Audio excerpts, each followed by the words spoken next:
గత సోమవారం అంటే సరిగ్గా 2 రోజుల క్రితం అమెరికాలో ఒక ఘోరు రోడ్డు ప్రమాదం జరిగింది. సో ఈ విషయం మనందరికీ కూడా తెలుసు. దాంట్లో హైదరాబాద్కి చెందిన ఒక కుటుంబం సజీవ దహనమైంది. ఇది కేవలం వారి కుటుంబానికే కాదు, వాళ్ళ బంధుమిత్రులకు కానివ్వండి, ఈ వార్త చూసిన మనందరికీ కూడా చాలా చాలా హృదయాన్ని కలిచివేసే ఘటనగా మిగిలిపోయింది. ఎందుకంటే డల్లాస్లో నివాసం ఉంటున్న తిరుమలగిరి, హైదరాబాద్లోని సికింద్రాబాద్ ప్రాంతం యాక్చువల్గా ఇది. సికింద్రాబాద్లోని తిరుమలగిరికి చెందిన వెంకట్ తేజస్వి దంపతులు ఇద్దరు కూడా మృతి చెందారు.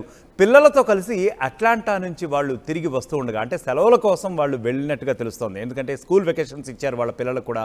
సో బంధువుల ఇంట్లో కొద్ది రోజులు గడిపి సరదాగా వద్దాం, ఎందుకంటే జనరల్గా సెలవుల్లో వెళ్ళటం, చిన్నపిల్లలు వెళ్ళటం అనేది చాలా కాలంగా వస్తున్నటువంటి ఆనవాయితీ. అది ఏ కంట్రీ అయినా కానివచ్చు, ఎవరికైనా ఎక్కడికైనా ఏదైనా వెకేషన్కి వెళ్ళటం అనేది.